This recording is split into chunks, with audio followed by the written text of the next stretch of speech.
Seeds, unassuming at first glance, but quite literally the starting point of all the success we have with our favorite crops. It all begins with these tiny dormant vessels of life. But where we plant them, and more importantly, when we plant them, is going to dictate how much success we have. In gardening, no matter what crops we grow, there's essentially two ways to plant: direct seeding or from pre-made starters and plugs. Both have their place, and both have crops that do better one way versus the other. So today, I got 6 crops that are best grown from starters. 6 plants that we gotta get going early if we're gonna max out their harvests later on this summer. There's no question that starting plants early does involve a little bit more work, but it does have its distinct advantages. This is especially true in cooler climates with finite summers and a defined number of warm growing days to grow vegetables. While some plants are best direct seeded as spring hits and the ground thaws, there are some crops that actually need to be started early if we wish to get a harvest. Crops that need a longer growing season than your climate allows are almost always started early indoors so that by the time they have to go outside, they're already established and good to go. And the first of these plants that we have here for you today is, of course, the ever popular tomato. Quite possibly the most popular backyard vegetable crop worldwide, tomatoes are almost always a given, not only for planting in our gardens, but also for starting early. It also goes without saying that although I encourage everyone to grow their own starters, both for cost and greater variety, every plant on this list is available to buy as a starter plant every spring. Especially tomatoes. If you're new to gardening and you just want the easiest way to get started, buying your plugs and starters from the store in the spring is the simplest way to a virtually instant garden. Now, starter plants may feel like an instant garden, yes, and they certainly appear to be when it's time to plant them out in the garden, but that's only because all of the work and preparation has been done leading up to that point. Using our tomatoes as an example, starting seeds early indoors is all about timing, temperature management, with a lot of light thrown in. Whatever container or setup you intend to use, for most crops, we need to sow the seeds about 6 to 8 weeks before we intend to transplant them outside. That day is going to vary for most people as the transplanting date closely follows your last spring frost. Most warm weather crops are planted on or within about 2 weeks of that date. So, count backwards about 2 months from that date, and that's when we need to start our seeds early indoors. Easy peasy. Easy and straightforward, yes, but that doesn't mean that this timing isn't important. In fact, starting your seeds in that right window of time is absolutely critical for our success. Too early, and we run the risk of the plants growing too big, too lush, and too impossible to transplant outside. Too late, though, and we'll just negate any of the benefits of starting plants early in the first place.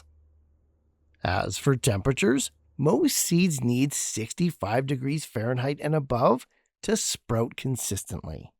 The best range for most of our warm weather crops, however, is between 80 and 85 degrees Fahrenheit. At that temperature, with nice moist soil, your tomatoes are going to germinate in about a week. The key to successful starters, especially tomatoes, is to back off those high temperatures as soon as they sprout and give them as much light as possible.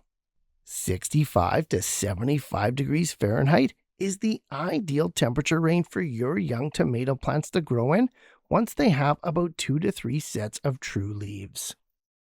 14 to 16 hours of full spectrum light per day, and you'll have tomato plants that are tough, bushy, and grown with a purpose.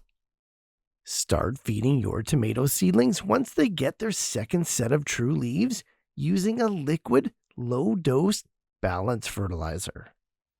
Tomatoes are hungry plants, yes, but they only need feeding at this stage about once every 2 weeks or so. Like all starters and plugs that are homemade, tomatoes need to be hardened off gradually before they can be planted outside. The stark contrast in temperatures, wind, as well as light intensity are almost always the cause of transplant shock and sometimes even death. Gradually bring your plants outside for a few increasing hours every day for about 2 weeks or so. This hardens them off pretty quick and gets them ready for planting. When it's time to go outside and after you've hardened them off for about 2 weeks, plant your tomatoes deep, taking full advantage of those adventitious stem roots. They'll grow faster, stronger, and thus produce more. Okay, that was a lot of information. Fortunately, though, it doesn't just apply to our tomatoes. Peppers, like these jalapenos here, are pretty much grown exactly the same way. Hot or sweet and nearly as popular, peppers come in so many varieties it'll make your head spin. They tend to be a little more tropical and a little less cold tolerant than their tomato cousins, and they may take slightly longer to germinate as well. Leaves that turn purple are a common response to temperatures that are too low, so try to stay above 75 degrees Fahrenheit during the seedling stage. As well, you really want to wait for those cold spring nights to pass, and you should refrain from planting your peppers outside before the nighttime temperatures consistently stay above 60 degrees Fahrenheit. After that, same thing though. Plant your peppers deep in the sunniest, warmest location in your garden and give them about 2 feet of spacing between each one. It should be noted too that although readily available, peppers are one of those crops where if you choose to buy them at the store, your choices are going to be severely limited. 2 to 3 varieties at most, named if you're lucky. If you start your own from seeds you buy, the options are limitless. Even if this is your first time growing a garden, I highly suggest to start your own peppers. If you're at all apprehensive about getting started, I'll throw a detailed instructional video on seed starting in the description below. I know it may seem like it, but not all pre-started plants are tropical.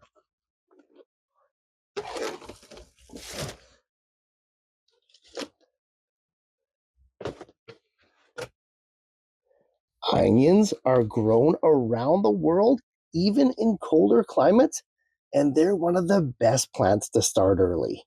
Some people find bulb onions tricky to get a harvest from, and they can be a long crop to grow, yes, but once you get these guys, you get them.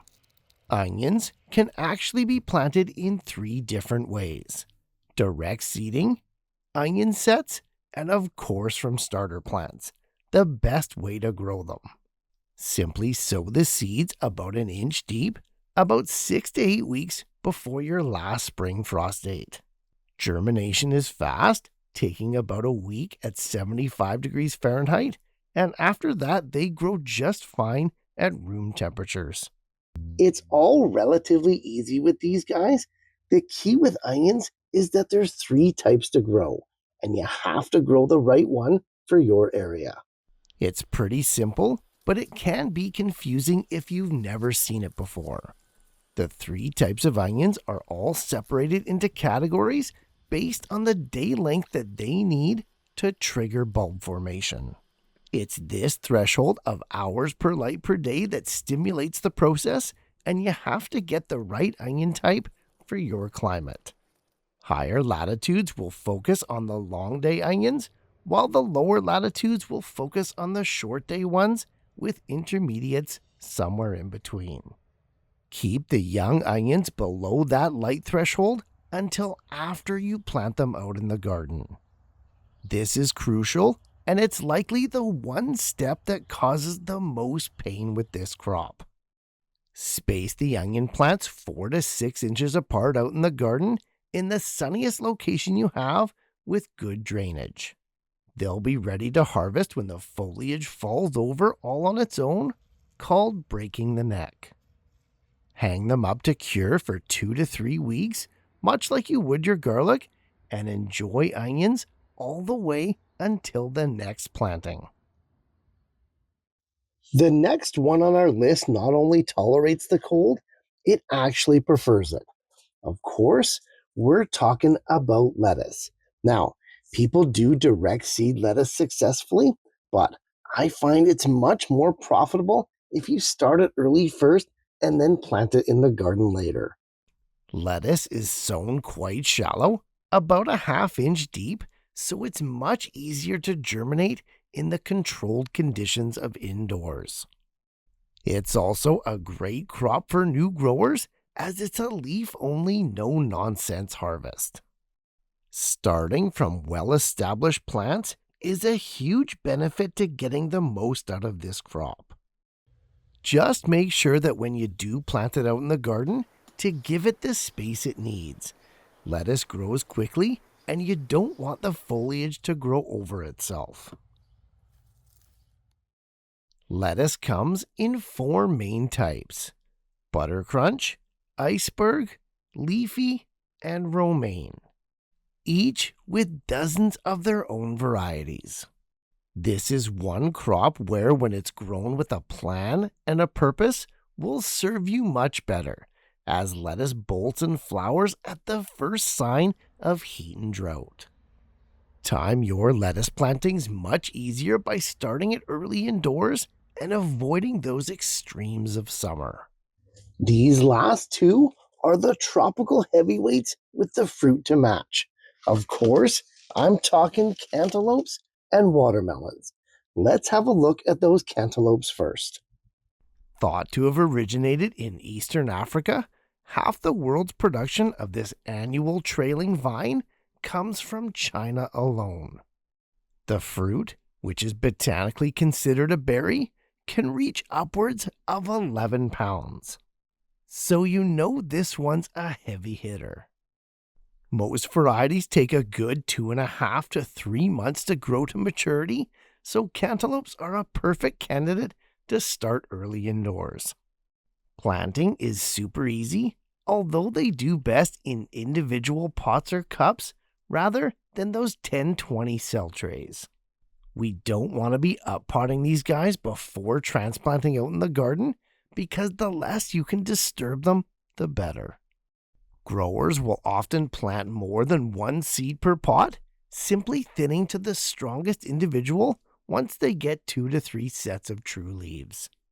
If you're making your own or using paper cups as pots, always make sure to include drainage holes in the bottom. Melons really are sensitive little plants that won't hesitate to rot or dampen off if they're kept too wet. They grow quickly, and as a vine, they do tend to flop over. So, if you want any success with your cantaloupes, you have to ensure that you harden them off first before taking them outside.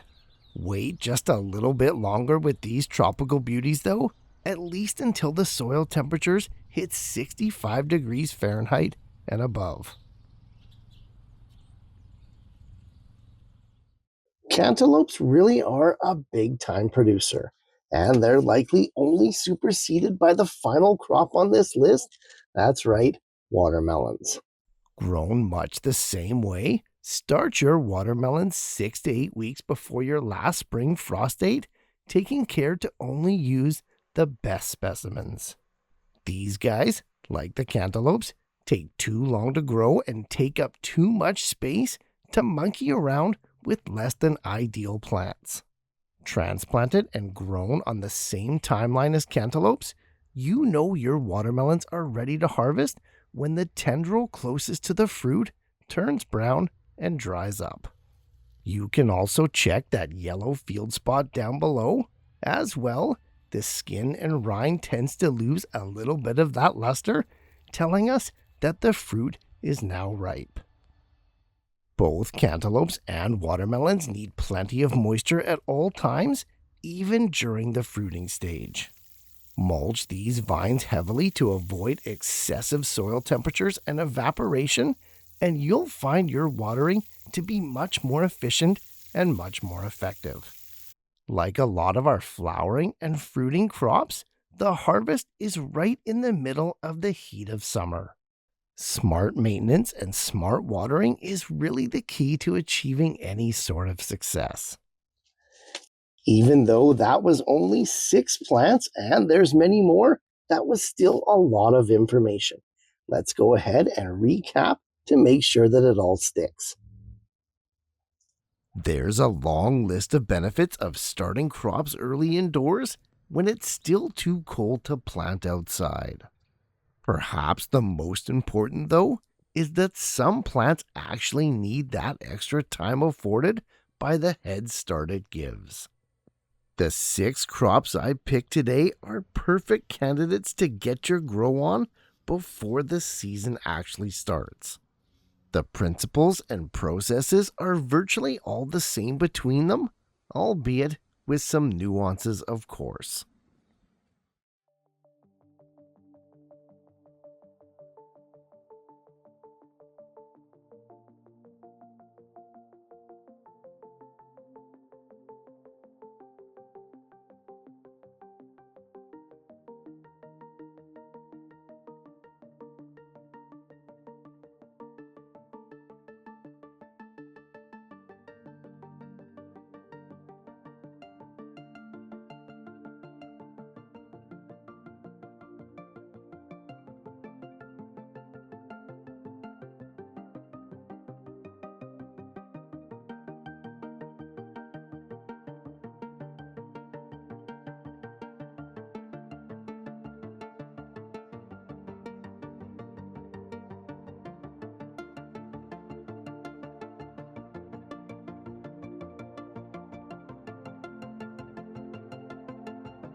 Early head start versus direct seeding. Both methods have their place. It really is crop specific, or more accurately, climate and crop specific. Hopefully, these 6 examples get you inspired to start some plants early and have your best gardening year yet. Happy growing, guys, and I'll see you in the next one.